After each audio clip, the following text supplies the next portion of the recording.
I guess it helps to bring us into the stream. Welcome. Merry Christmas. Hope everyone's doing wonderfully today. I am sitting here with my beautiful Mrs. Claus, Netter of Netters Network. How you doing, my dear? You sipping on anything? Nothing alcoholic. Not yet. Although I do have a Riesling upstairs I could. Yeah, and I was going to go up and get myself a hot buttered rum myself. But I wanted to go ahead and get the movie started. And then you can get your hot buttered rum. Then I can get my hot buttered rum. Absolutely. Let me start by saying hi to the chat. I saw that Connie Cleary is not only the first in the chat, she is the first on all three of the chats that I've got up. I will have these linked so that you don't have to leave here. You don't have to leave Cosme. One will take you right into the other, but I did them as separate streams to help people out so that if they just want to see a particular movie, jump in at that time. Makes it a lot easier for them to do that. And always good to see Jesse Green 619. This is one of his favorite holiday movies. I couldn't agree more. As I was going through the list, there was a bunch of movies that I'm looking at going, no, there's classic films I want to watch more than that. So that's why we're watching what we are watching. Salute to Deleted Scenes. Welcome. So glad you're here. And Space Fraggle. Merry Christmas. Love you too, man. So glad you're here. Merry Christmas to Big Al of Big Al Presents. Thank you so much for being here. So, yeah, I am not going to put in a lot of preamble. I'm just going to go ahead and get us started. You guys know where that Cosme link is up at the top. Go ahead and get that open. We're going to give Cosme a run for its money tonight. We've got a number of films on the docket, starting with a classic. I mean, I love this movie. This is from 1947. I consider this absolute Santa Claus canon. Miracle on 34th Street. Always the original, always in black and white. I actually encoded, I have 2 discs. I encoded it and realized I had encoded the color one. I scrapped that. I said, nope, this is a black and white movie. And that's what we're watching tonight.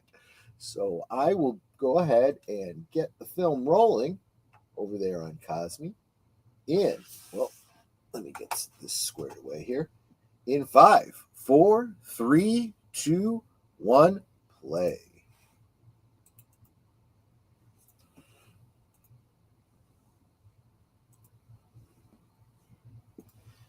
There, 20th Century Fox. Kind of missed that fanfare, you know? End of an era. Merry Christmas to you too, of course, Space Fraggle.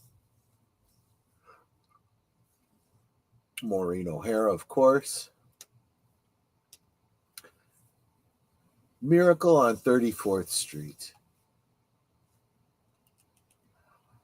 Little Natalie Wood. Very little. Yes, she. I've seen pictures of my mother at that age. They were identical, and my grandmother used to talk about that all the time.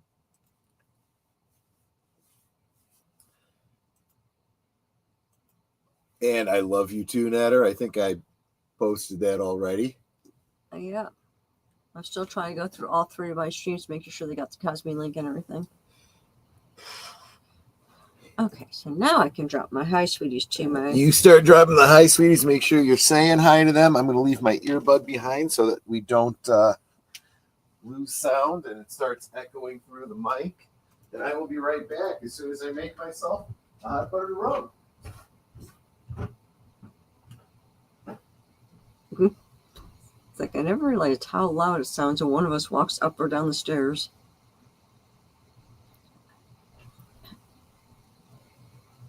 Considering those reindeer look pretty much identical,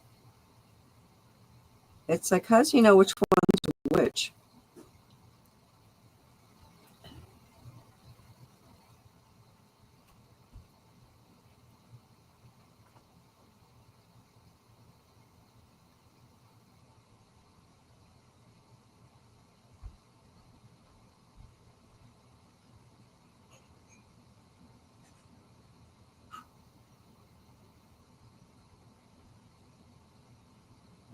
I don't want to buy a thing. You're just messing up your window display.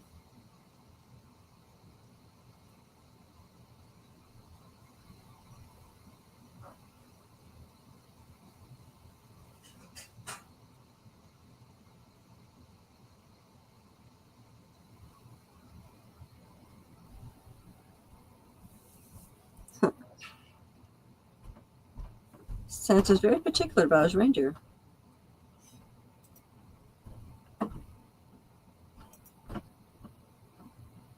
Okay, do I have mine open? Oh, that's Cosme. I'm trying to figure out why I've got so many windows open.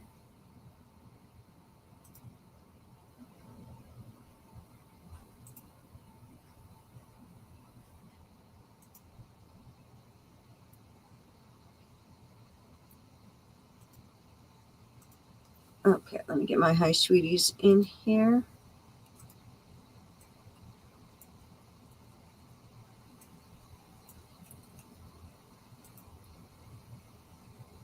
You're here, you're there. At least she's organized.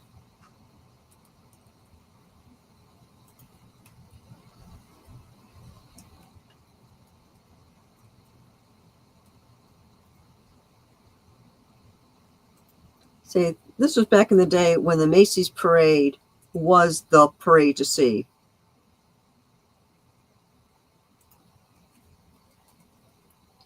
I remember watching some of these when I was a kid.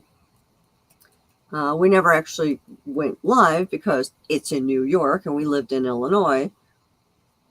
But it's like my mom would turn on the TV and we'd get to watch it and see what the different inflatables were that year and wonder if they were going to collapse, because that happened. Some of them weren't filled up properly, so they would collapse.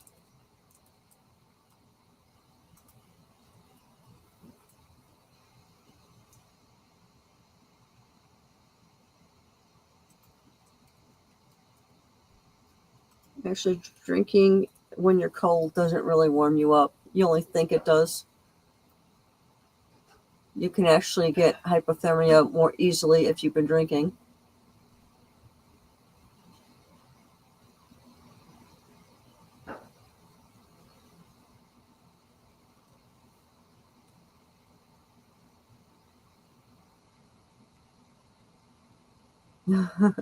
Yeah, I guess his pants are a little big.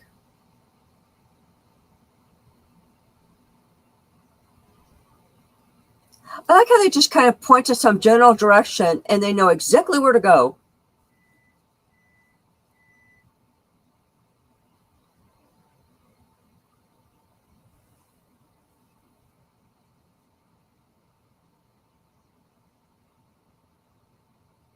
It's like, how can you allow him to get drunk?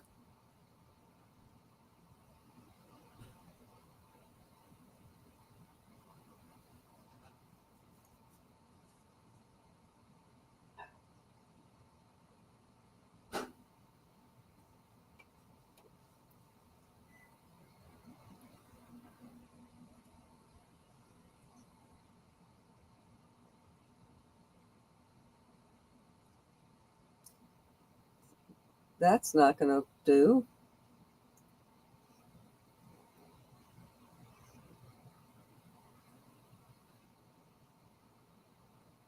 Have you had any experience?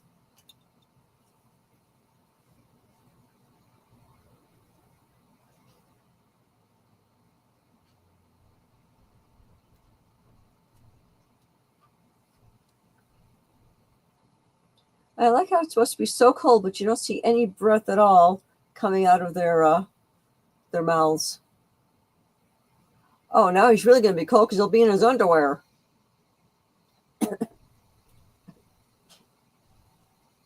And I don't think I'd want to wear that Santa outfit after that guy was wearing it. You.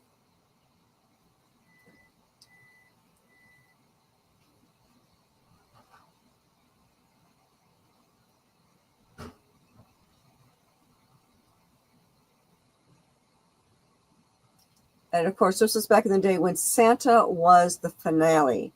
He came out at the end every single time.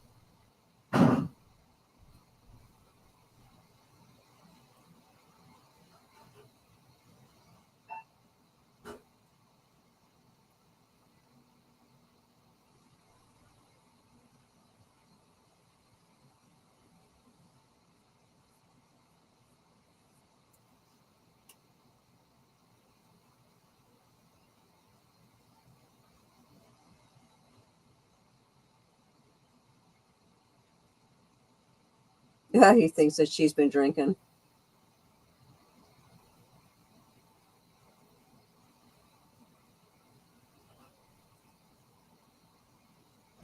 Makes me wonder if those reindeer are in the right spot. He didn't mention.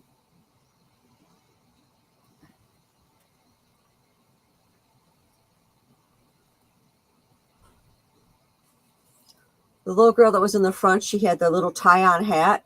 I used to have one of those.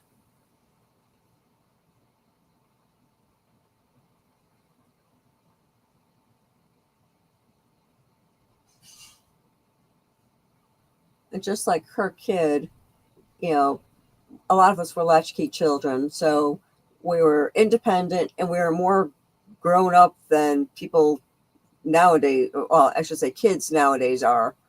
You could actually leave us alone for a couple of hours and we'd be fine.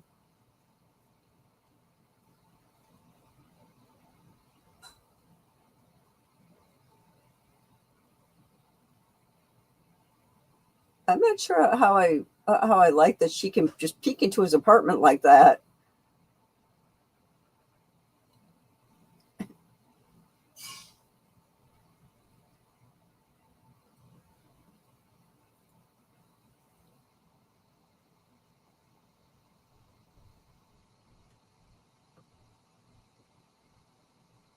And she's like, no, there really weren't.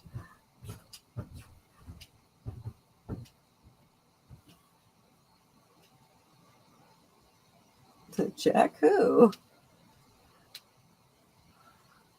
I suck it. Yep. I figured you didn't want the Riesling since we hadn't chilled it.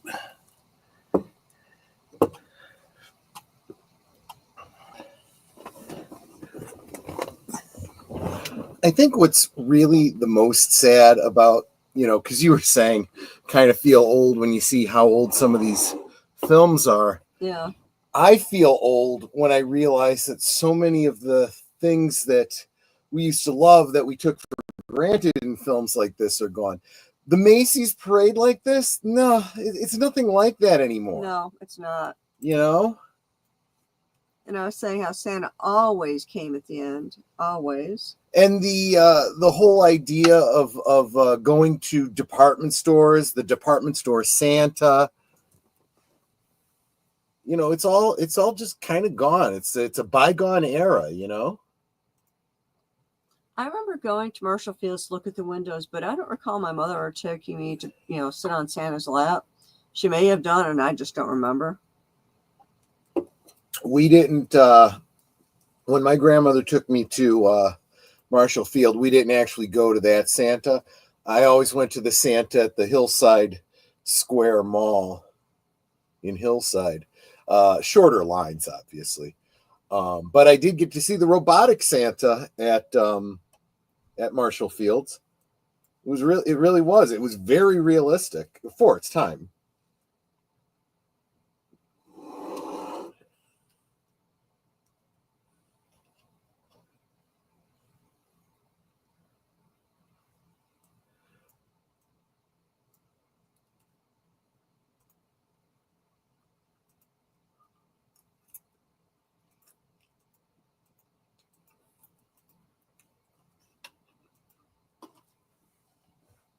Ha!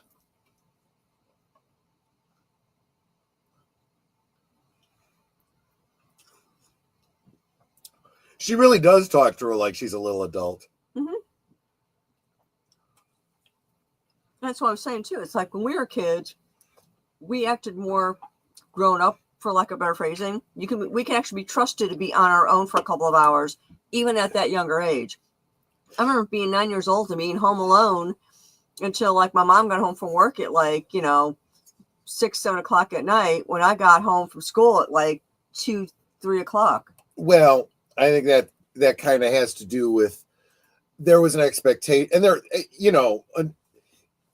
everybody talks about first world problems, right? When you're struggling, and the people around you are struggling, the kids are expected to grow up really quick, learn responsibility, no time for screwing around, and you don't coddle the kids. They learn not only responsibility, but the repercussions of their actions.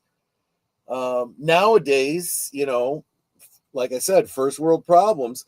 Everything is so, people have money. They're not concerned about anything. So they spoil their children. They're allowed to be irresponsible until they're into their 30s. I'm still amazed that there are little kids with iPhones.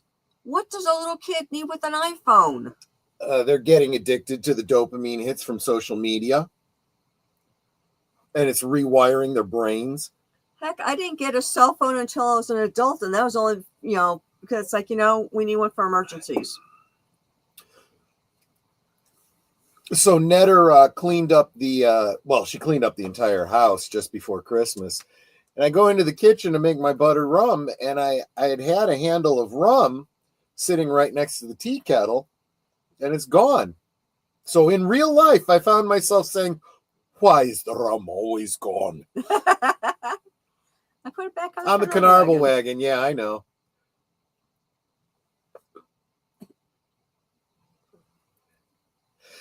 And that's another thing, right? I mean, so there's the whole debate. Is he really Santa Claus, or, how real is it? It's kind of up to you and your take on it. But if nothing else, he's absolutely better than the professional Santa Clauses that they've hired. Certainly he's not a drunk, but he's also good at speaking to people, and he has an answer for everything.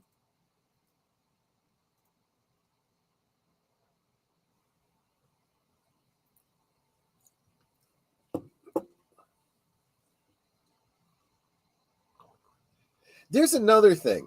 I've always noticed this. He says, "You enjoy impersonating me, don't you?" And the kid doesn't even break a sweat at him, talking about himself as Santa Claus. Doesn't even think about it. Doesn't faze him in the slightest.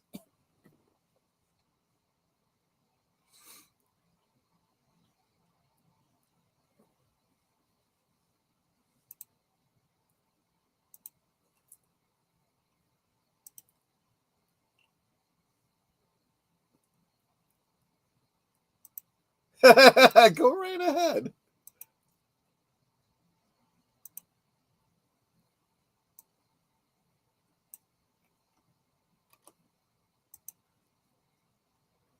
Yep.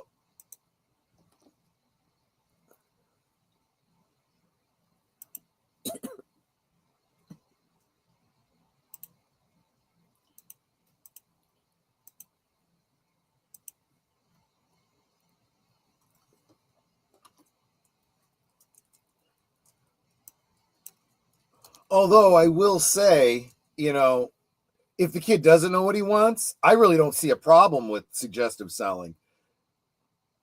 Try to talk him out of what he does want. That's kind of crappy.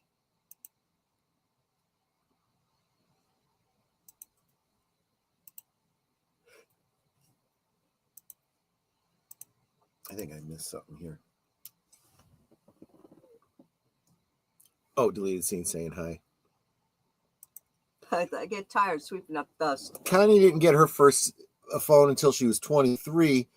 My Christmas birthday present. I was working at a bar at the time. I remember I got my first phone was definitely after we got married. Yeah, so you were probably early 40s? No, probably not that. Like No? probably 30s. 30s? Well, Okay. I mean, let's face it. What was the first thing I got was a pager. It was before cell phones. But those, again, were just for professional reasons. I resisted them. It's like I'm telling you, nobody's got one. And here's the other thing. Seeing it from the parents' point of view, I can understand why she'd be annoyed.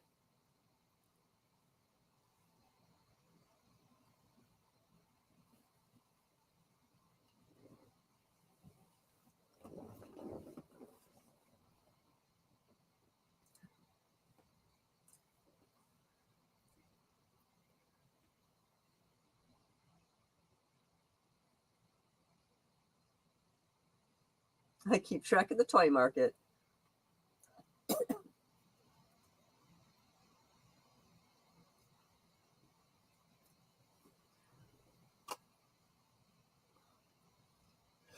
Now, as you all know, this, of course, gets picked up. She goes and talks to management about this.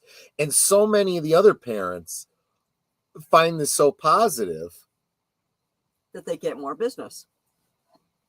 And honestly, that I believe is how people would react. It's like I will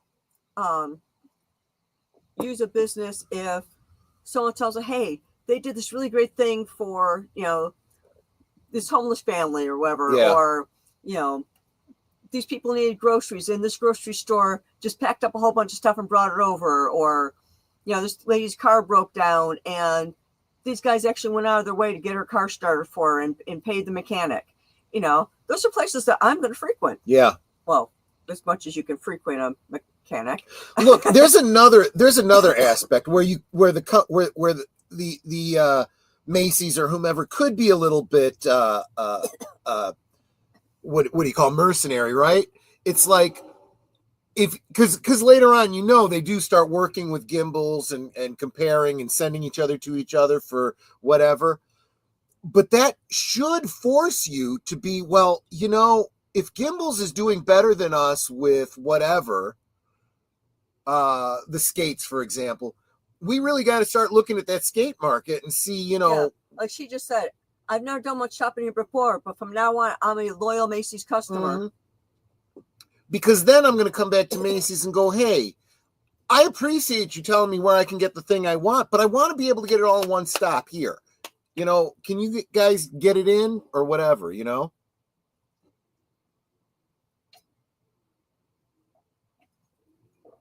Well, Mr. Macy thinks so.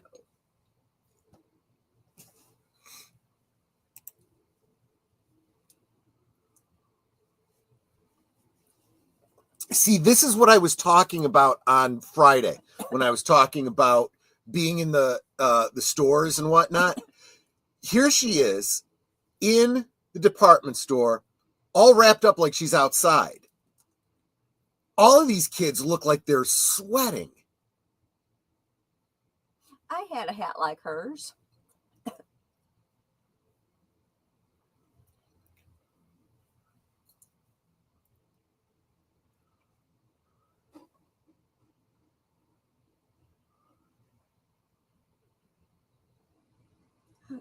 That nose. She's got like a little bat nose. Yep.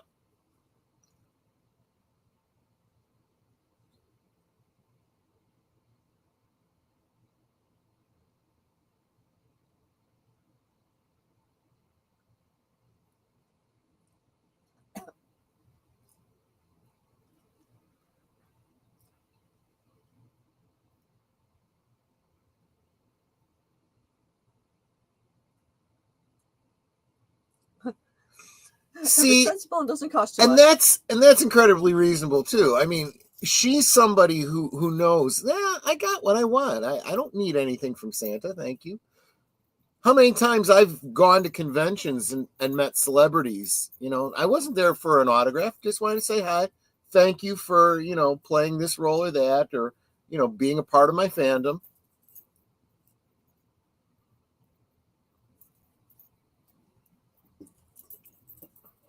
Yeah, he's like, I'm in trouble.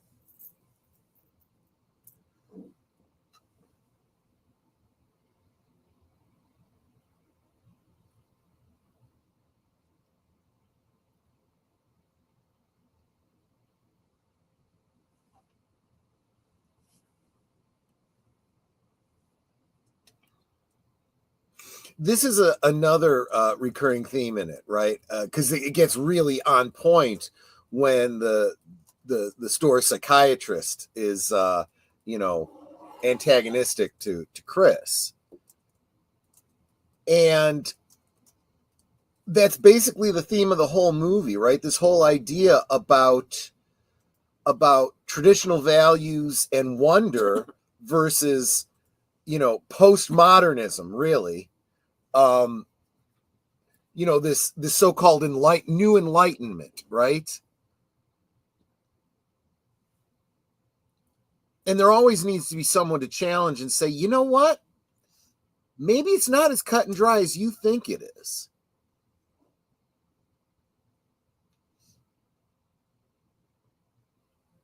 The name Kris Kringle, of course, being from the Dutch.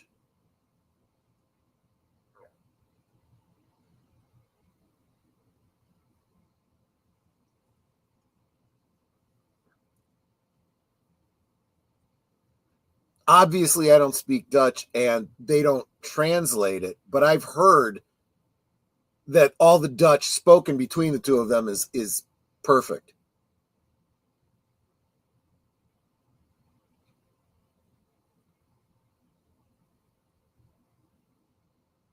Because she's missing her two front teeth, just like I missed mine when I was a little kid about her age. Mm-hmm. Of course, mine didn't fall out naturally. Mine fell out because when you fell, right? My brother was throwing me in the air and catching me, and he missed. Yep. And I landed on the floor. My two front teeth went straight back and were touching the roof of my mouth. And I remember the dentist, Dr. Brown, was right down the street, and I got rushed there, and he pulled them out. And so it took a lot longer for my two front teeth to come back because they had come out unnaturally.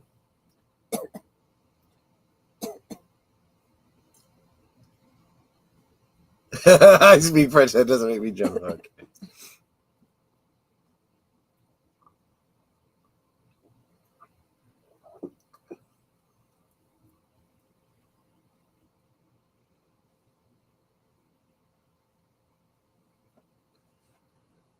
The funny thing is, you're the one that's confused, Mrs. Walker.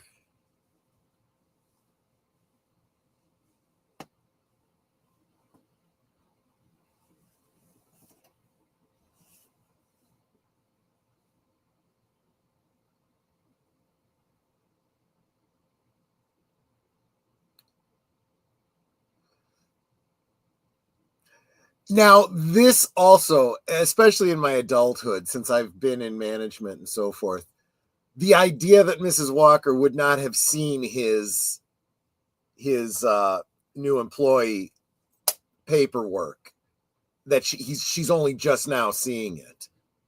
Now, I understand that back then they didn't do background checks the way we do now. Yes, but she also hired him on the fly, so. But before he went into the store, they should have gone through all the paperwork. Brooks Memorial Home for the Aged. The soles of my tongue a little bit older than my teeth.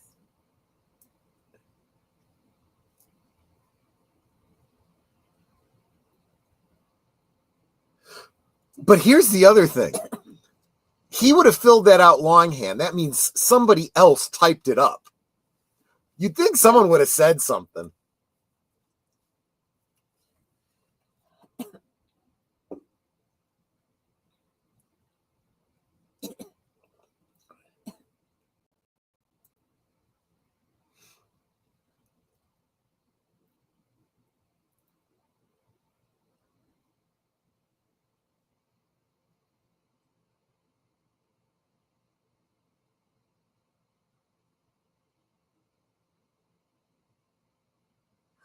That looks like a big radio.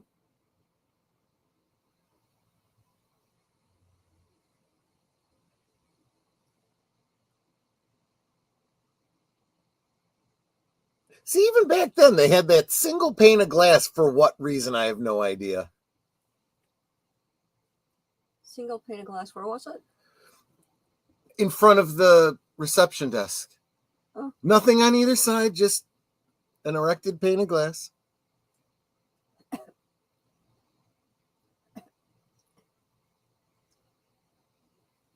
I'll tell you later.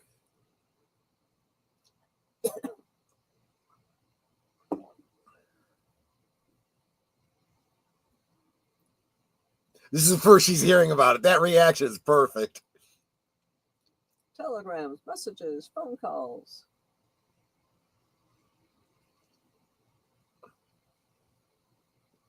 Now,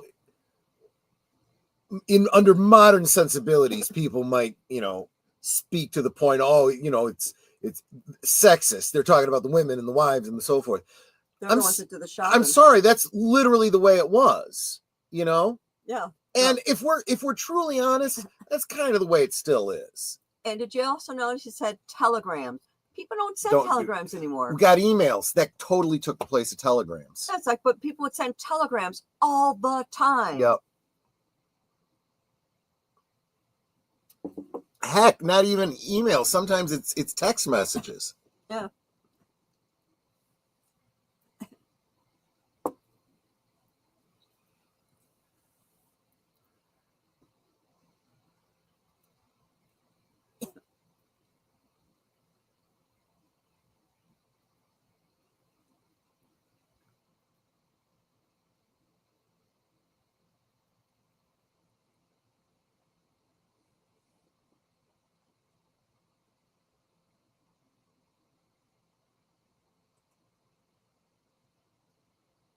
Yeah, trying to look at it from her point of view, it is very challenging.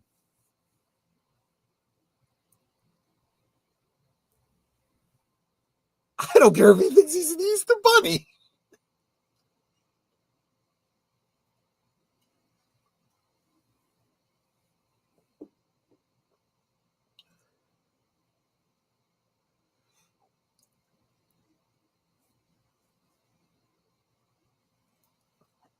Or some of those men in Washington. I love it.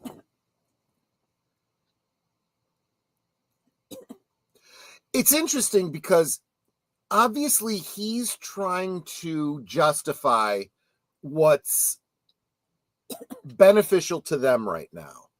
However, in so doing, he's actually the one that's making the most reasonable argument here. Just because someone believes themselves to be Santa Claus does not make them dangerous. You have no reason to believe he's dangerous unless he proves to be dangerous.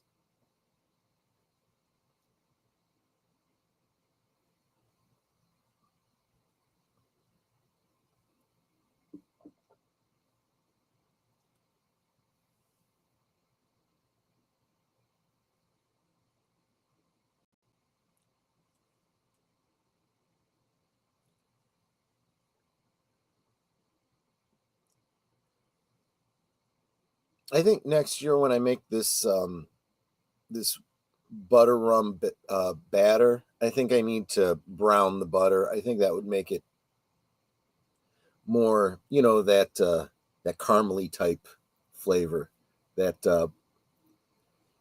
toffee type flavor.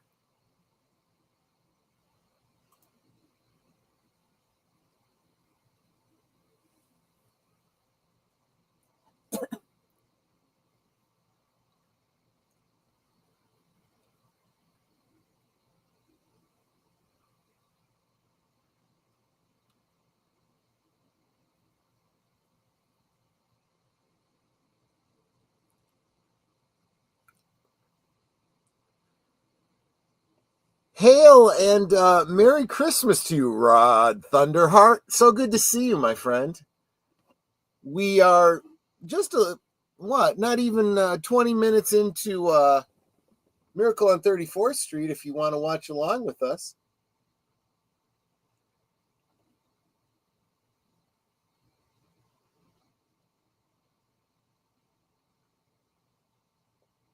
I didn't know that. Yeah. That's funny. I don't know a lot of vice president names. I'll tell you something else. I was watching a video yesterday and I realized I had absolutely no idea who Abraham Lincoln's vice president was. And I've actually forgotten since then. Now, admittedly, I remember every vice president within my own lifetime, but, that's a different thing.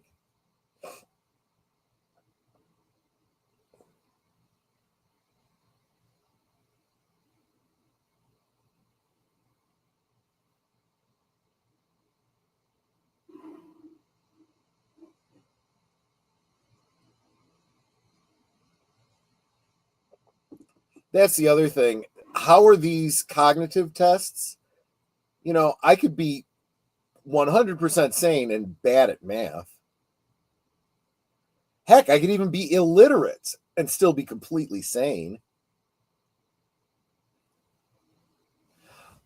He said, wait a minute. He said, sorry, I'm on my Die Hard 1 and 2 now. No, that's fair. That's absolutely fair. Everyone has their own traditions.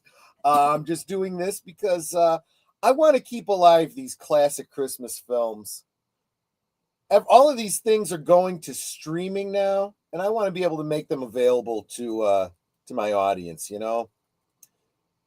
or to be more honest, I want to be able to watch them every year and watch them with my friends.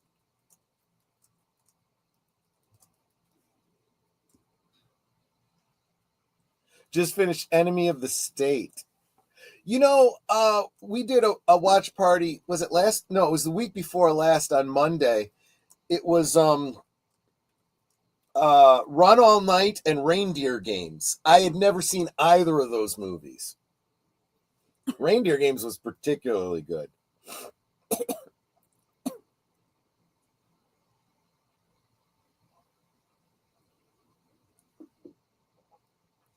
It's a Christmas movie, absolutely, especially if it's a tradition for you. I'll be honest though, as I was going through the classic Christmas movies I wanted to play this year, I did run into a couple that I had on my list that I'm going, is it really a Christmas movie or does it just take place at Christmas? That makes it a Christmas movie. Well, I mean, like the Shop Around the Corner, The Bishop's Wife. Are they really Christmas movies? They take place at Christmas. Which makes them a Christmas movie. Well, they do, but when you have so many other very, very Christmas movies that you want to get in, you got to make your choices, Die Hard is a Christmas movie. I'm with you on that. I'm not arguing it's not. There are those who would. Yeah, Big Al. I mean, seriously, he goes to his wife's office at Christmas. They're having a Christmas party. How much more Christmas does it need to be? Well, wait a minute. Let me see if I can. Just because something tragic happens while he's there doesn't mean it's not a Wait a Christmas minute. movie. So, this is the description of Die Hard. A workaholic travels across country on Christmas Eve to reconcile with an estranged spouse when an imminent outside problem throws them both into a whirlwind, drawing them closer just in time for Christmas. Not only is Die Hard a Christmas movie, it's a Hallmark Christmas movie. And a love story. Kinda, yeah.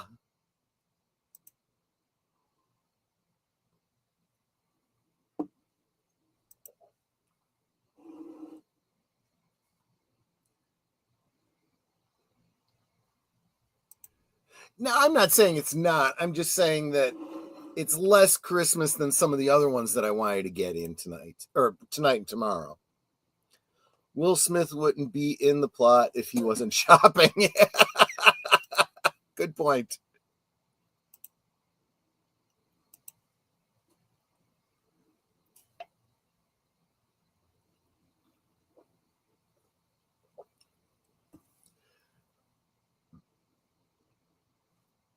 Now, this geriatric doctor is another one that I think he understands psychology better than the psychologist.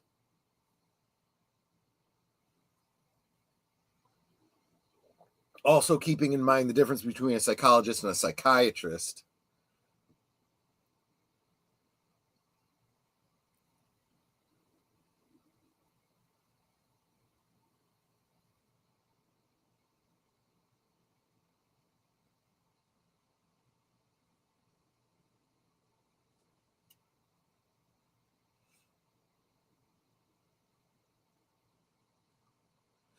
There is one element of this story that they don't get into, and I kind of wish they would. Well, I guess that would kind of take away from the whole is he or isn't he really Kris Kringle / Santa Claus. He obviously has a history with this geriatric doctor. Is he listed under some name other than Kris Kringle? This interaction implies he's not. If Kris Kringle is his legal name, I'm sorry, you can't rouse him, for having the legal name Kris Kringle. Yeah, I mean, my ex's cousin's name is Jim Shue. Mary Kris Smith.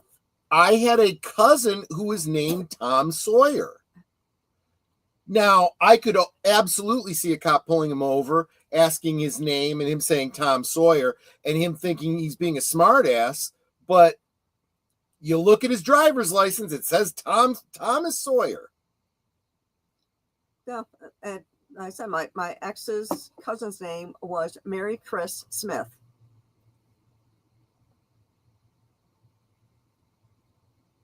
Weird names exist.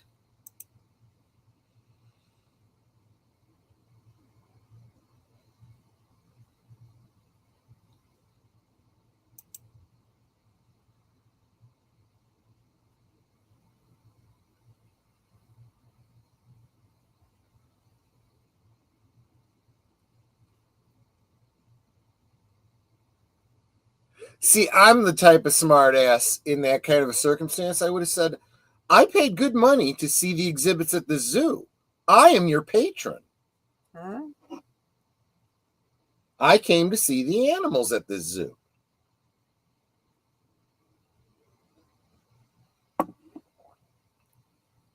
And again, this also goes to the heart of the movie, right? You can talk about facts and reality and grounded down to earth stuff, but there is value to imagination. And you can tell me all day about what is, but the dreamers dream of what can be. And I'm not going the Kamala, what can be unbound by what has been, blah blah blah, that Marx's bull crap.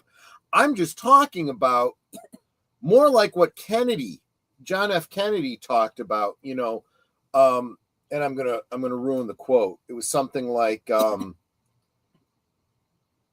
I look at what can be and ask why not, or words to that effect. Merry Christmas to you, Lady Mist. You are one of our hardest working and most faithful blue wrenches, and Really, really appreciate you so much. Thank you so much for being here.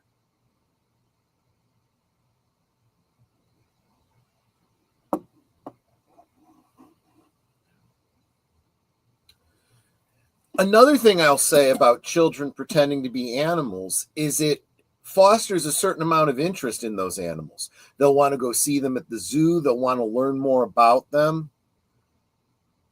If she enjoys, pretending to be a chimpanzee, maybe she'll go study, Jane Goodall or something and, learn about the natural sciences.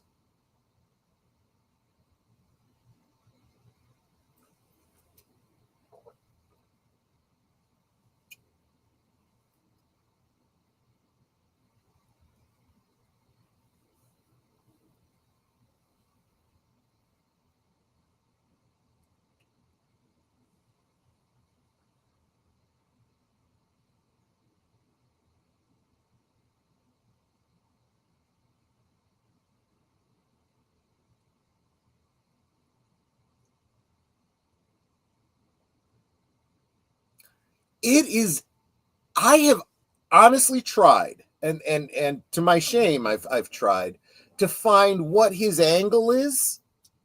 Why is, he already outed himself and he said, I'm nice to the little girl because I want to get to know the mom, right? Why is he being so nice to Kris? He could argue, well, I'm trying to get in good with the Walkers here, right? No, he's being nice to Kris because Kris is helping to foster the little girl's imagination. That is the absolute reality. He likes Kris and he wants to help him. He genuinely wants to be a good guy. And Kris is helping foster the child's imagination, which is sorely lacking. Yeah. All children need to exercise their imagination. Oh, that martini looks good.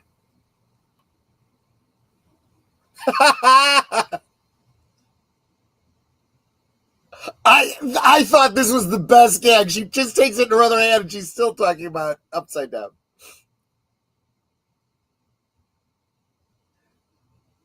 I think that's so adorable. Hello.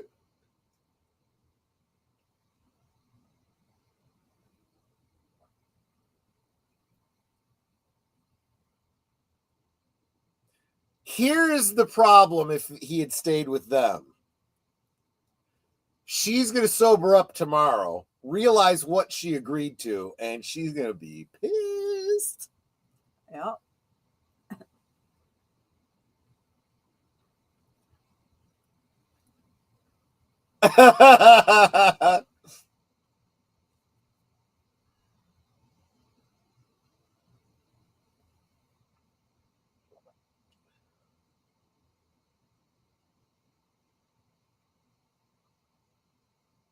It's like, okay. Okay, you asked for it, man.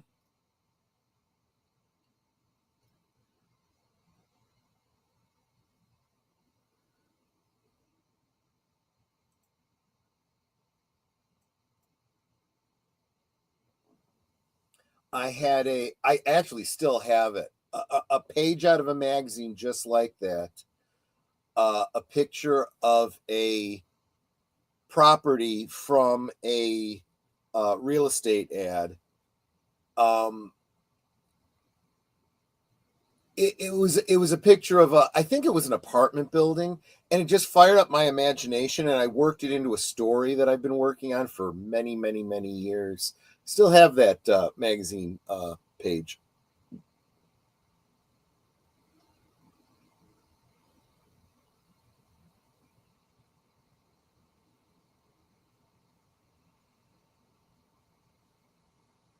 Soon as she says that, he realizes, wow, that's a fair thing for a child to want.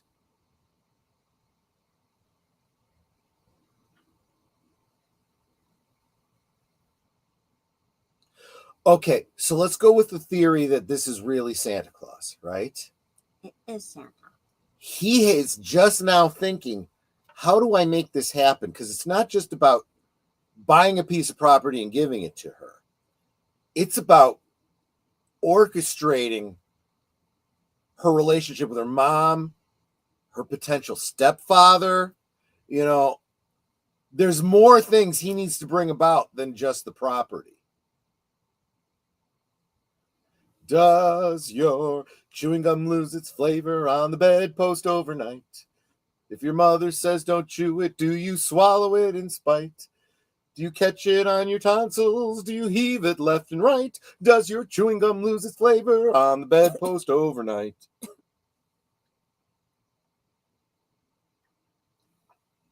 And it's like he's still mulling it over.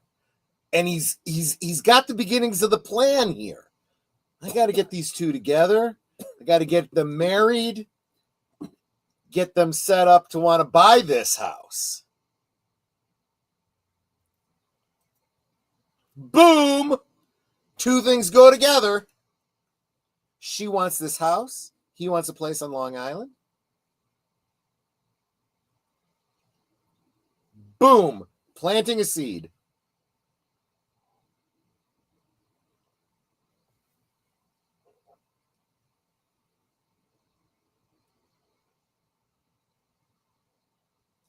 And then he takes a drag off of his cigarette. Yeah, it was a very different time.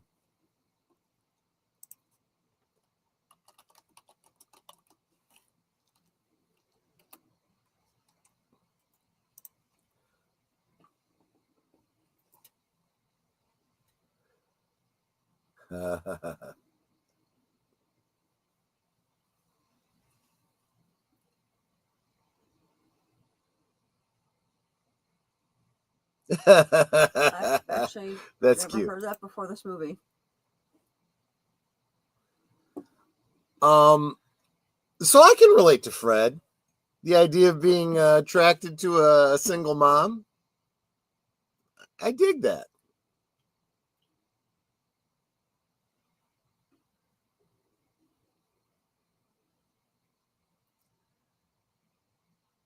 See, this is very important too. Over the years, I had gotten the impression it was just Macy's and Gimbel's, but they've got all the department stores listed in their book of where can I find it.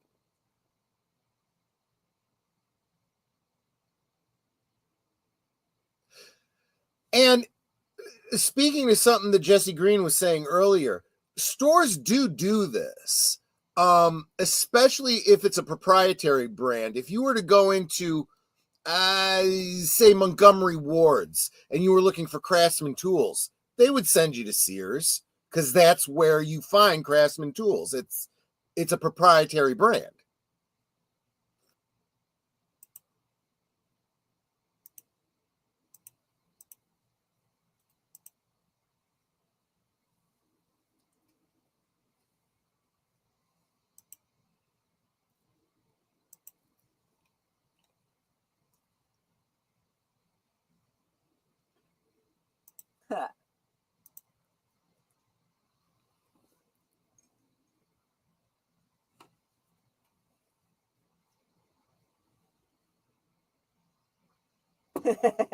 Well, we could do the same thing. Exactly.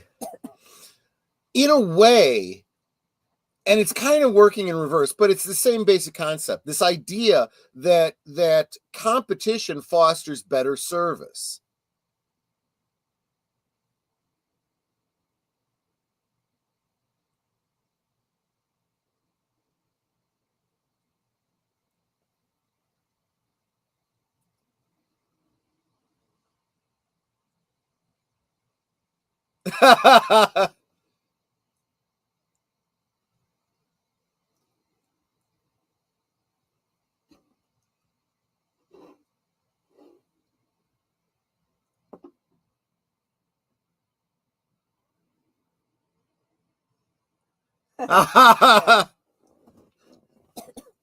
Wait, they sell medical equipment at Macy's? They're in retail, so they can probably get a rate on it. Back then they could anyway.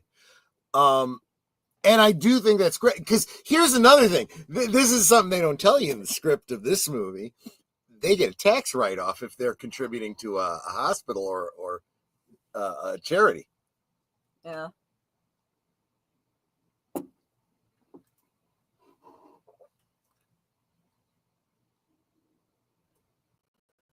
Do buy a fat pig. Home again, jiggity jig.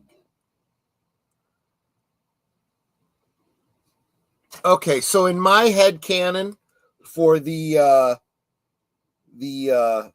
continuity of Santa Claus was first exposed to the concept of bubblegum in 1947.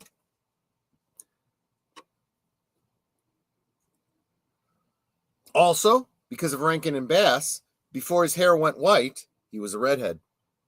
Huh.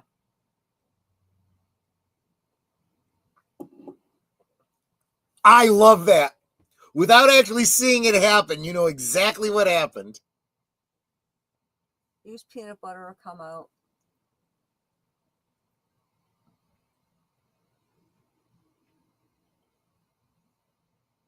Now, he has to keep his beard because he's Santa Claus.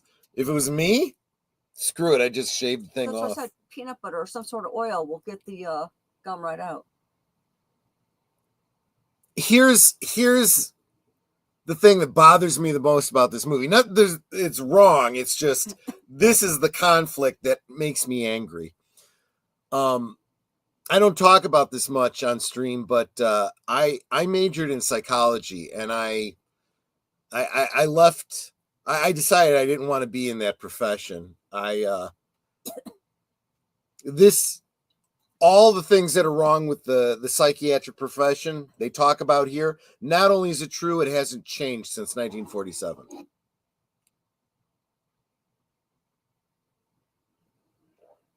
You know, everybody wants to talk about trust the science. There's a huge difference between hard science and the so-called soft sciences.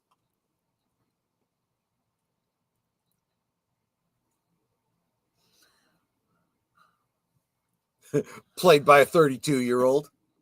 I actually don't know how old he is, but Oh, he's probably mid-20s there. yeah.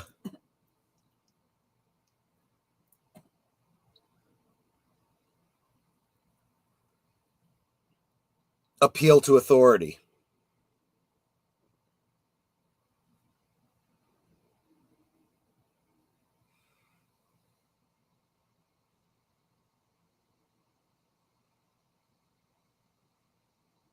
This is that whole Freudian thing. It's pretty much been debunked. This idea that everyone has these repressed memories. It turns out most repressed memories are confabulation based on the doctor, implying things and leading you to remember things that never actually happened.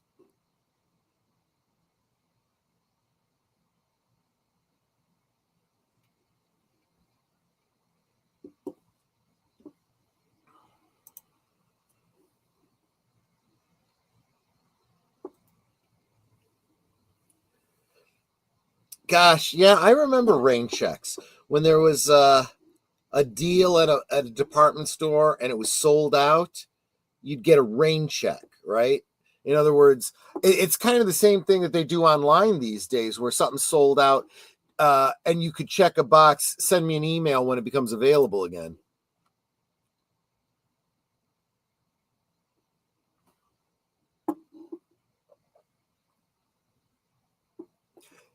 Legally speaking, what he's saying is absolutely true, which is exactly why he feels threatened and becomes antagonistic towards him.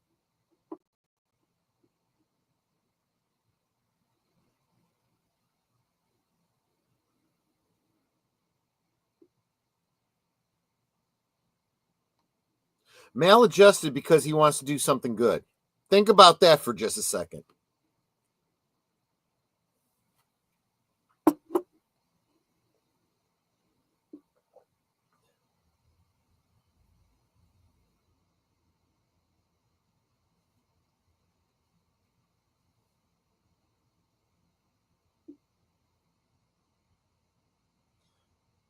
Now, let's face it, that was inappropriate.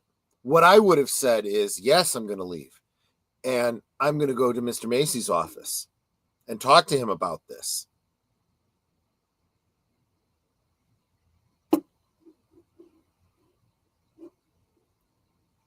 Now, I've watched this film for years. That bump on his head is incredible makeup work.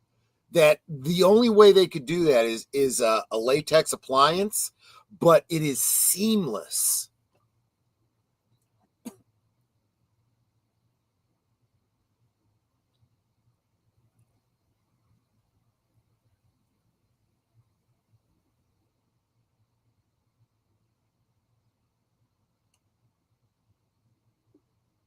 In view of this, you're a dick and you had it coming.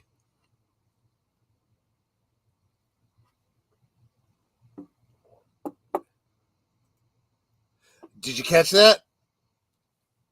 Yeah, he's got a personal reason. He's got a personal vendetta. That he's not objective here.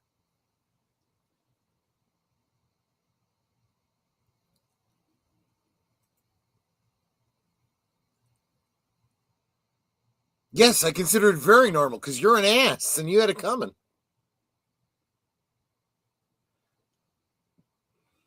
That sign would trigger me. There's no capitalization of the first letters.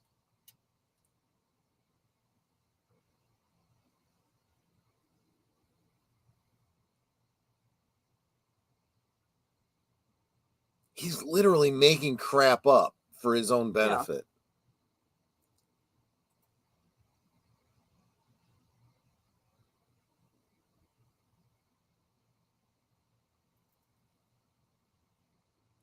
And he's got this big grin on his face when the fact is the only people being hurt by this are the one employee that he's got a vendetta against and all the children that are going to be disappointed because of him.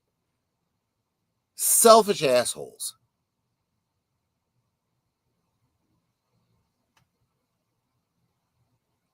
See, you know,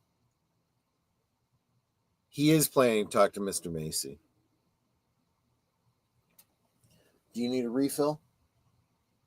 Netter? On what? Your hot chocolate. Yeah, okay. Okay, I'll be right back.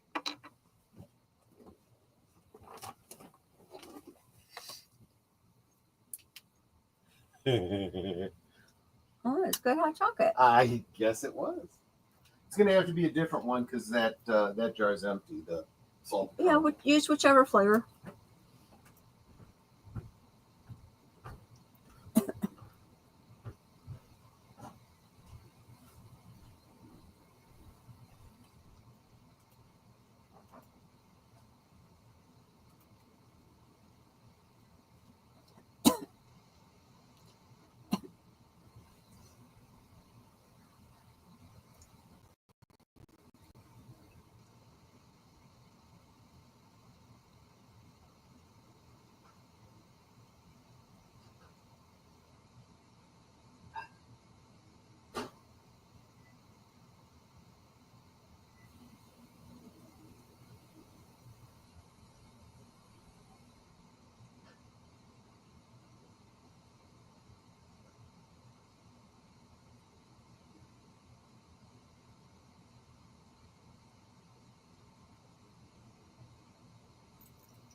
that means he's a good lawyer. He's going to get him out of there.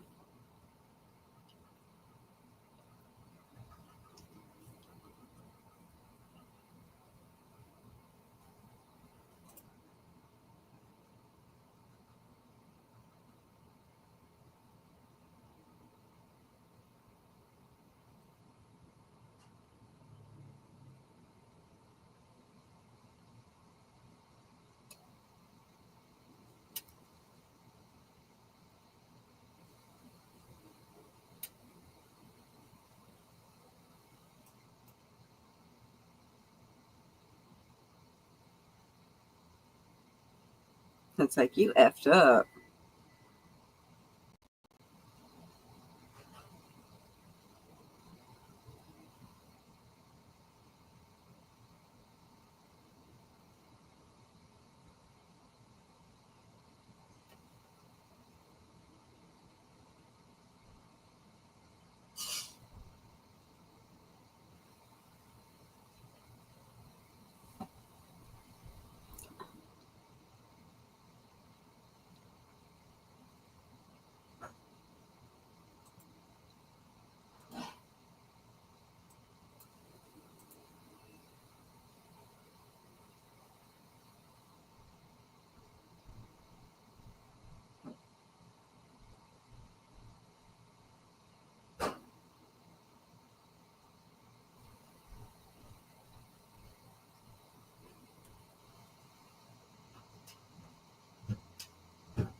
Yeah, Judge, you don't want to make a bad decision here.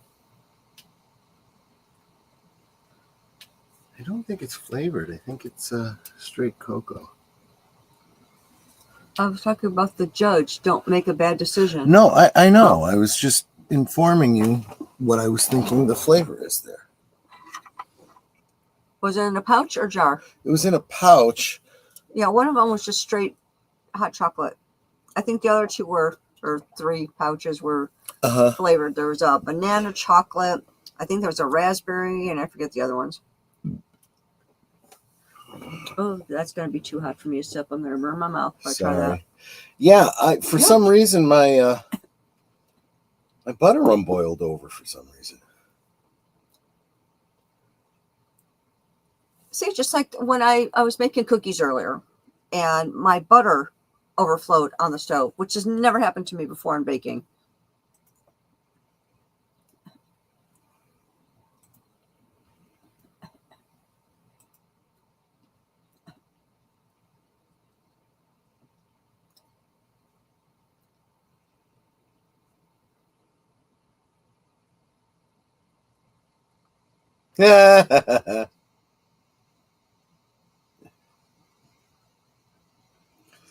This is something that everyone needs to understand about our legal system. There's a lot of politics tied up in the law.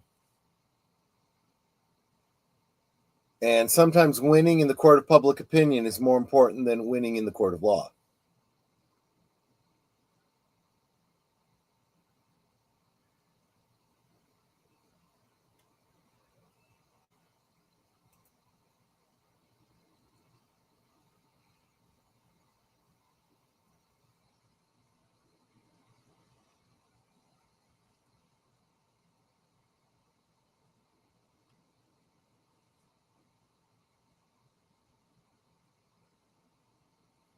This is, yeah.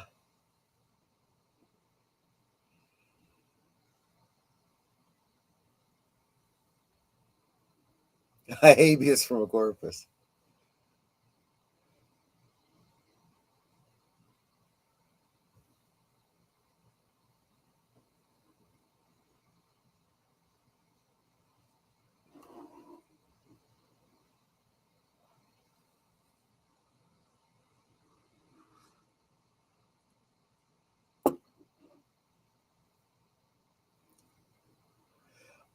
This is like perfect narrative timing.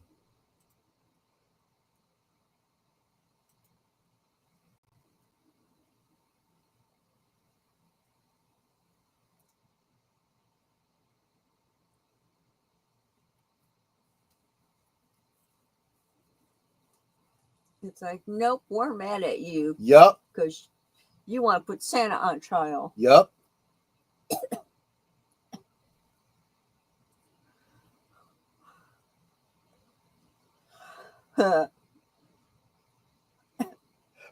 And that's exactly, the correct response. It's like your own family.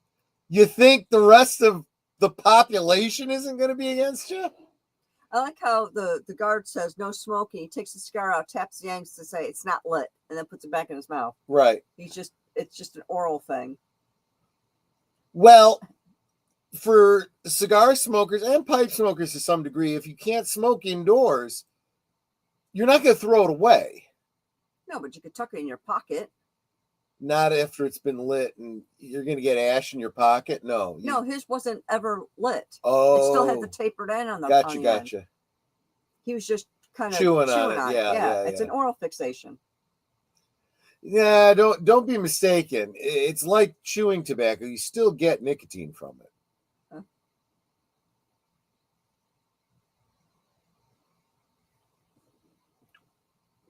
Oh, that's hot. Yeah, that's why I can't I just drink burnt mine my yet. tongue. That's why I'm not drinking mine yet.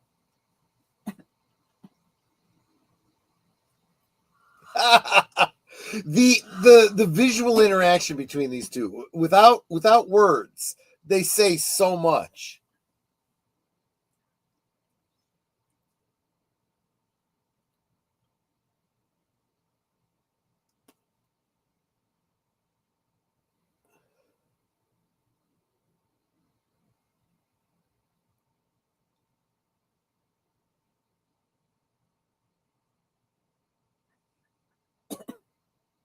Oh, great.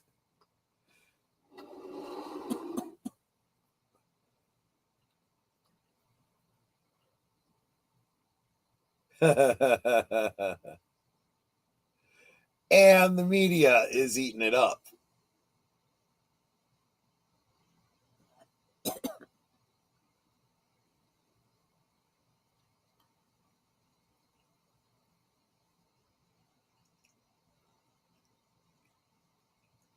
He thinks that's enough.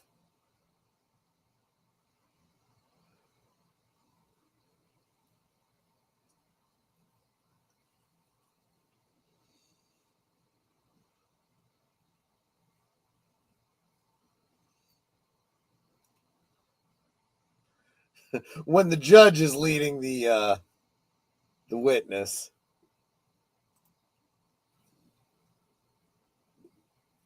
because he wants to let the statement stand.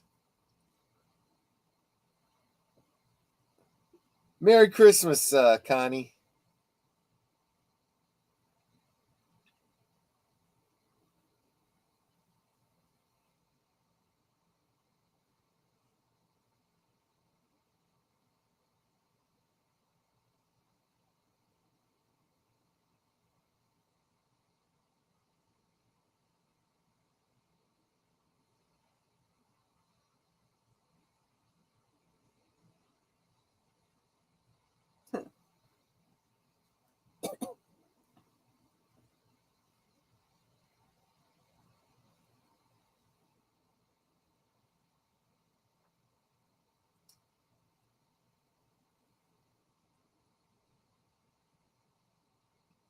See, the one piece of evidence that I kind of wish had come up would have been something like a piece of identification. You know, his driver's license or his library card or whatever, it all says that he's Kris Kringle. Yeah. Legally speaking, he is Kris Kringle. To bring him up on charges and claim that he's not, based on what?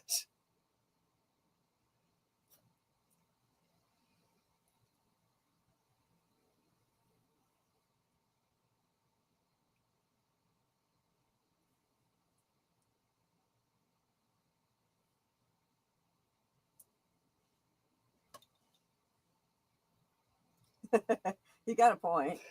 And again, this is the whole crux of the main line of the story, right? He is the dreamer, right? He's got aspirations. He's got He's got these high thoughts, and he's going to make them happen.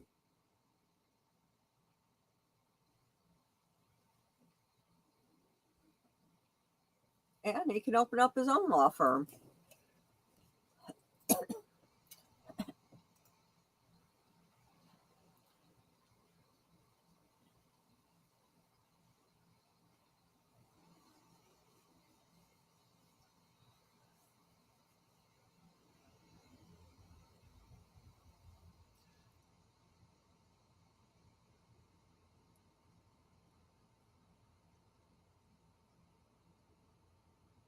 See, it is a bit idealistic, but there are people that get into the law for exactly that reason.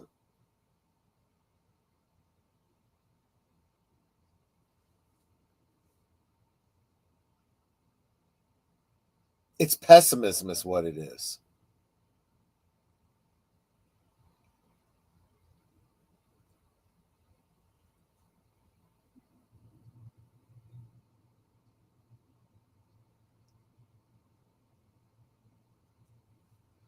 They're worth everything. That's the problem you're missing.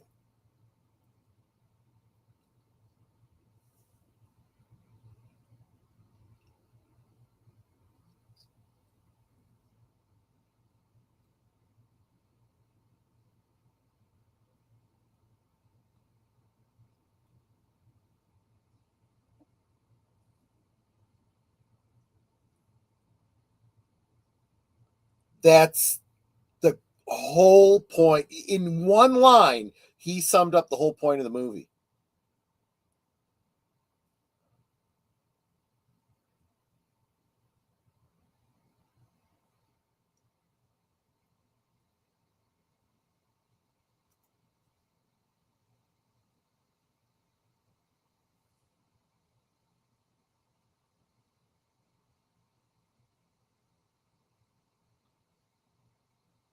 Yep.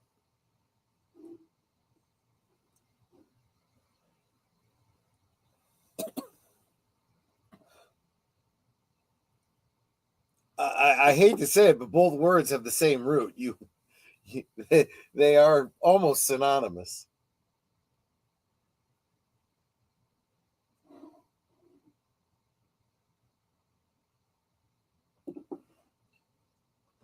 Nobody's been protecting the state of New York for a very long time.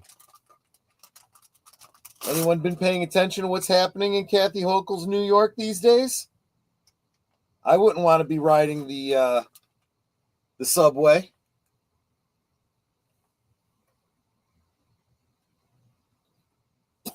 I hear it's a hot time in New York these days.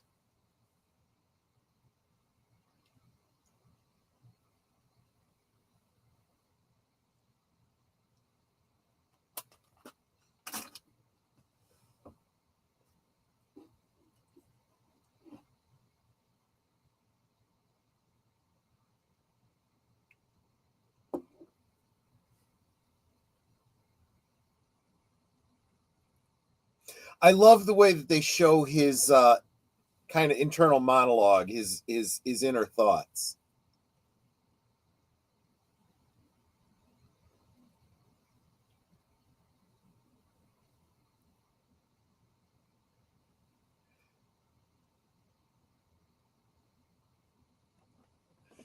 He knows what the news is going to say about him the following day. Can he justify saying, yeah, I believe he's Santa Claus? Prosecution wasn't expecting that answer.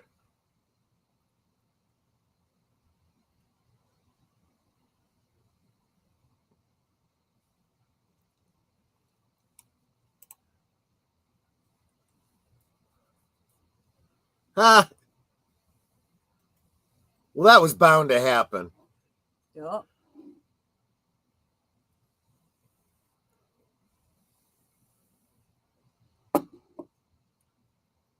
Actually, that's exactly what would really happen. Macy's is taking it on the chin for this so much now that he would turn to that psychiatrist and go, you put us in a bad situation and you haven't done anything to get us out of it. You're fired. people forget that when companies employ psychiatrists or, well, they usually psychologists, HR departments, things like that, they're not there for the employees, despite what you think. They're there to keep the company from getting sued.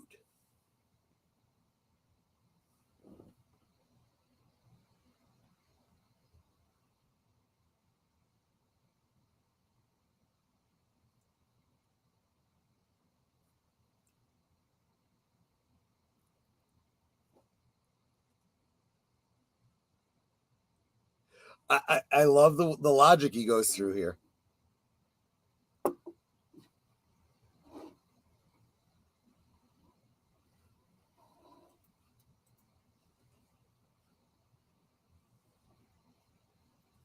Yep.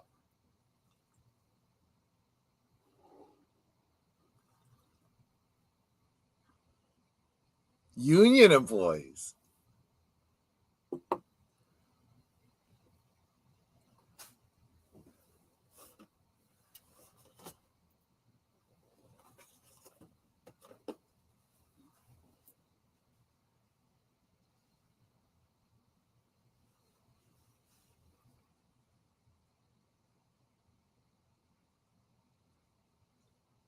Yeah, that's true too.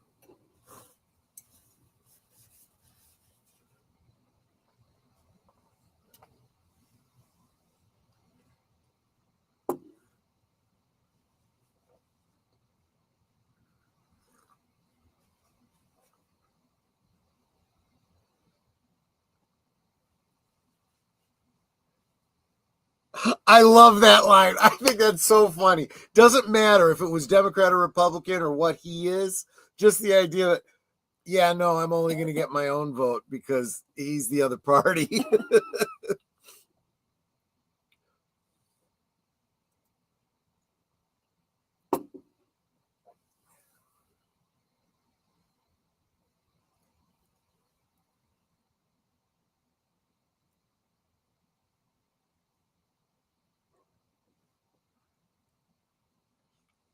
Oh, look, there's lightsabers behind Santa Claus there.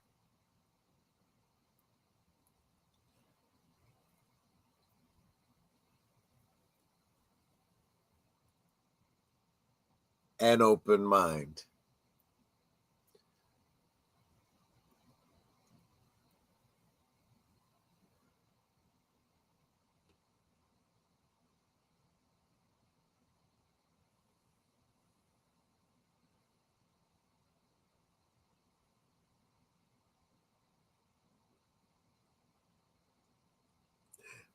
This is kind of a,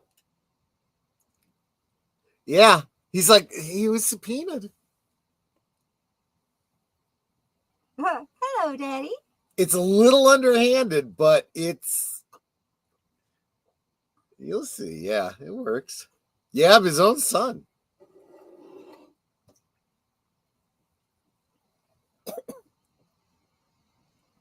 Especially in court.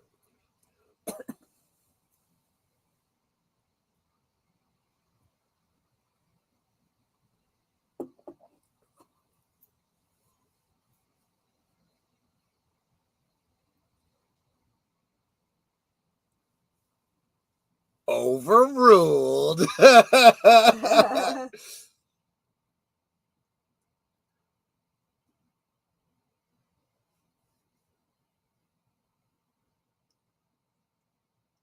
Well,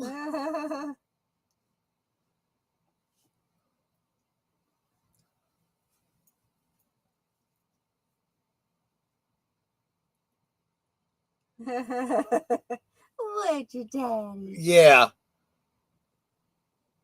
Bye, Daddy. And he goes to talk to Santa Claus.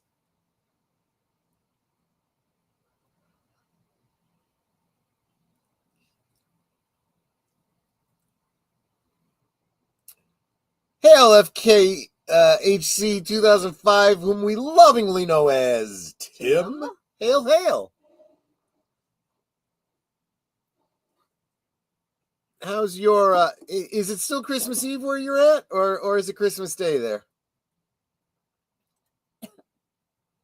Darkwoods Presents just popped in to say hello and Merry Christmas. Yes, Merry Christmas, my friend. So good to see you.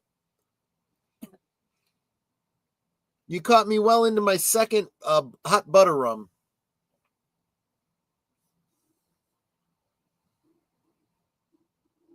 Oh, it's still Christmas Eve where you're at.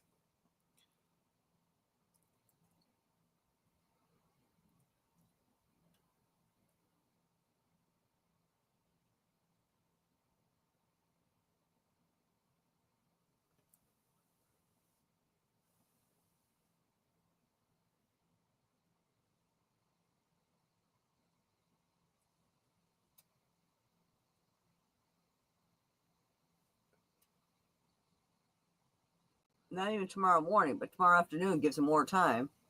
Well, he needs to give him a reasonable amount of time, but it also only gives him 2 hours in court.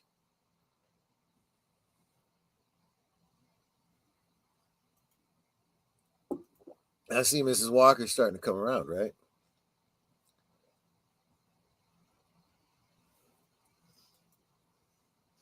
Did you know there's a Christmas song called I Want a Cow for Christmas? No. I'll have to look into that. I actually call it Christmas Cow.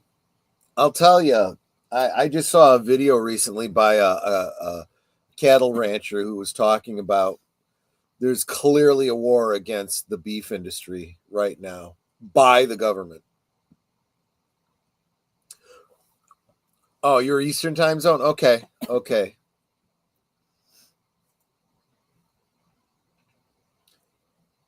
I'm going to be going late tonight. You guys can stay with me as long as you want, but after this is White Christmas, which is my absolute favorite Christmas film. And then to take us past midnight Central Time, Santa Claus Conquers the Martians.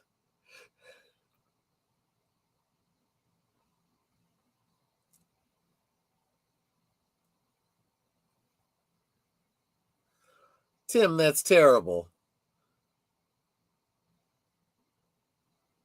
I'm still of the opinion that Natalie Wood was murdered.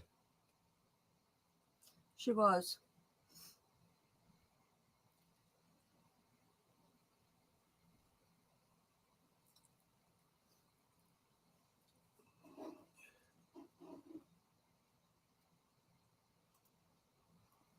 I really don't think Robert Wagner was innocent in her death. Nope. And he wasn't the only one who was there either. Christopher Walken was on board too. I think he was complicit.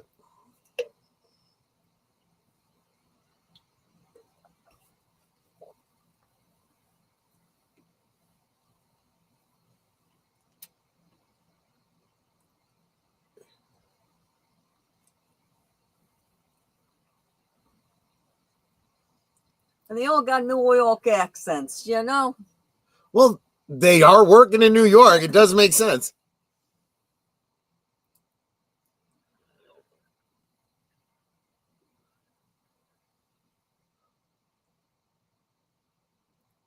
Yeah, you know what we're going to do with those laws? We're going to bring them down to Santa Claus, down Hey, at the Lou. courthouse. Would be kind of nice to get rid of them, wouldn't it?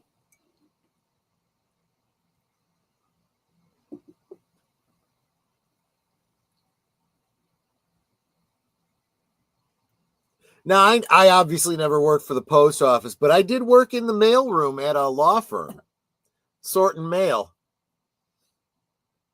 So there's a little part of me that's always inspired by that scene there with those guys.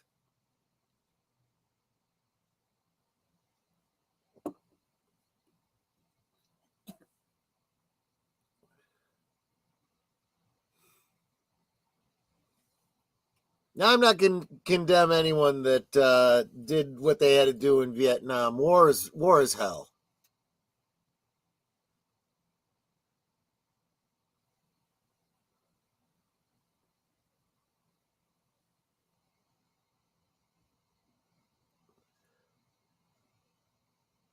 I love that. As he's just said that, behind him, he doesn't know what's going on. But the postmaster general comes in and says, "We got a whole lot of mail for you." I mean, you don't hear it, but you know what they're saying from the context.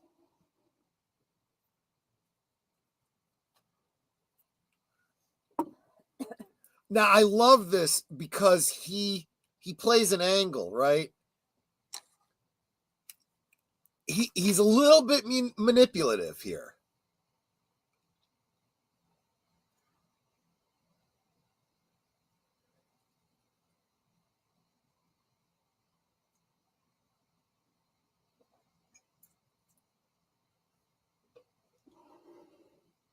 This is a clever defense.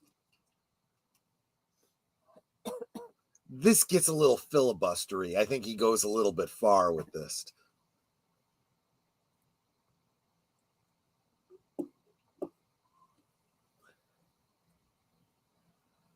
Dang. In 1947, money, that was a lot. Yeah, that's a lot now. We could probably buy Greenland for that much.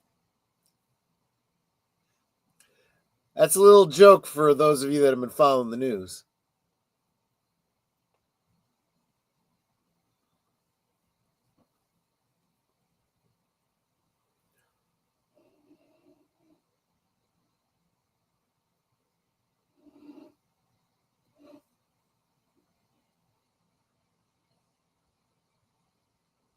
Mm. Yeah, the post office in New York at that time is really good. Yeah.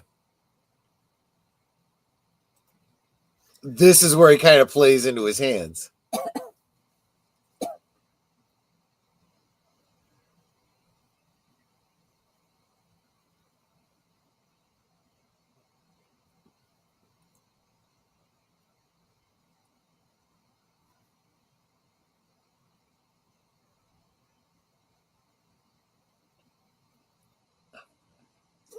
This is exactly what the prosecution would say.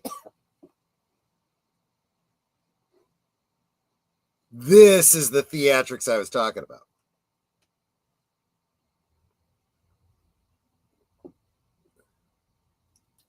Okay. Yeah, see, he railroads the judge into this.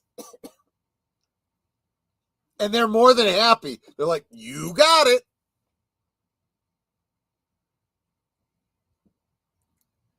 And those are going to keep coming.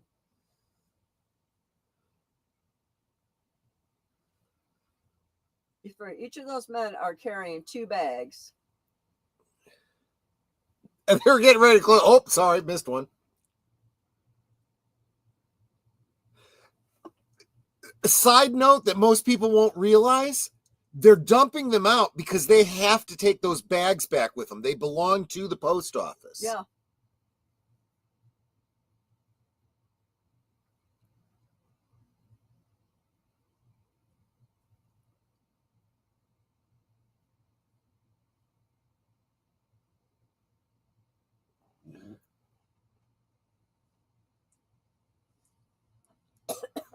I love this.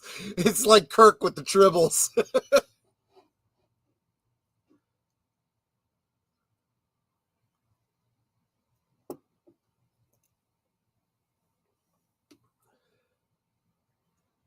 There's another version of this movie where it starts off with, on the dollar bill, it says, "In God we trust." Yeah. And, this is a government Right. thing, da-da-da-da.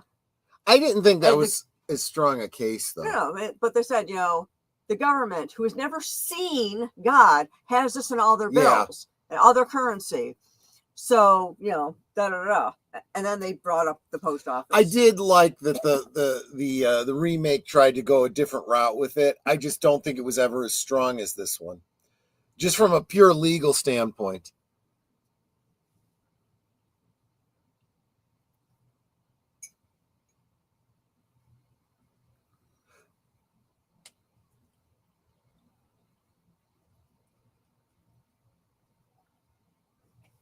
That's sweet.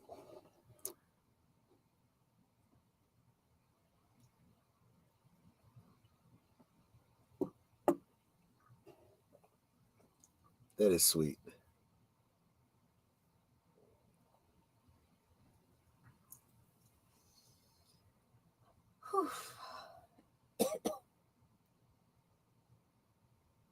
I agree with you. Jesse Green. And honestly, I'm going to keep saying this. I say this about all the remakes. There are very few remakes that are worth watching. If you think about watching a remake, go watch the original. Okay, she runs to the tree and starts looking for presents with her name. Her house is not going to be under that tree. But she kind of explains it. She says, I expected something, a letter or something. It's the X-ray machine or whatever it was. For his doctor friend. Yep.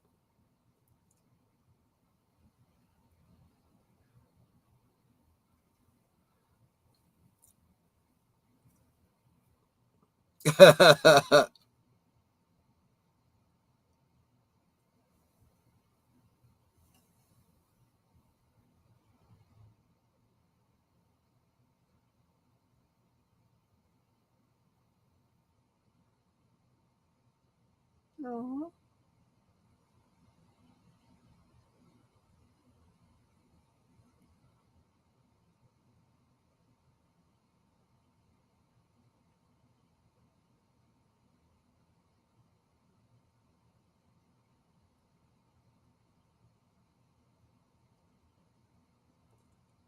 I love this.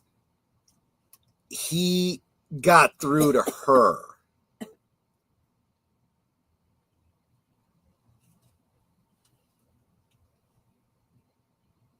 There you go. It got through.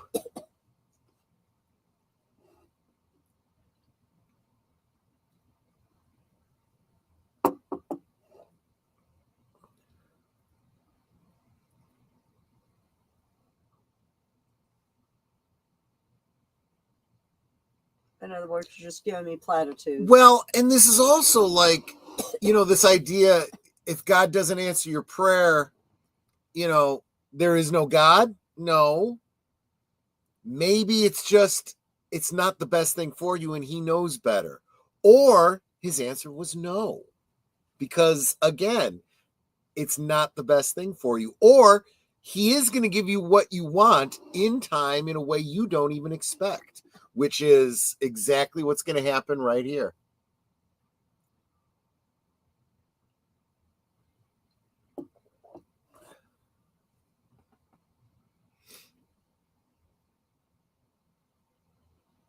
She actually looks bored. The other thing too here is she's obedient.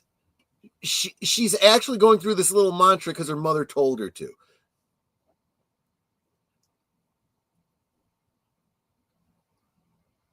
Notice the house says it's for sale. Yep.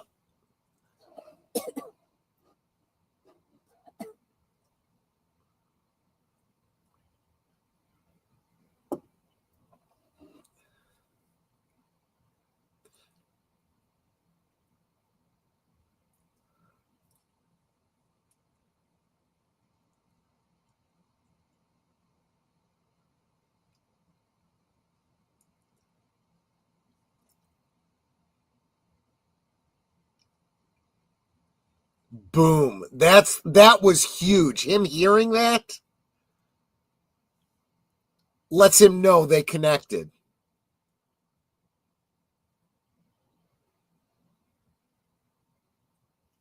You told her that? Yeah.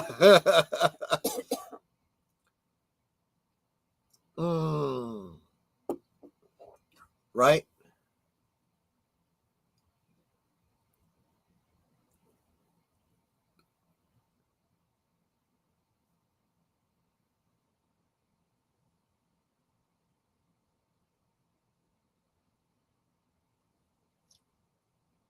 I mean, they're not even engaged.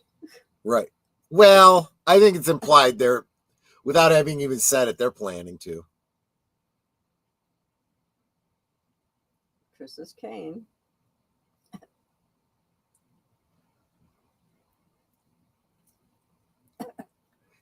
I swear, anyone that goes anywhere near Nakamura Plaza or Nakatomi Plaza at Christmas time, you're a fool.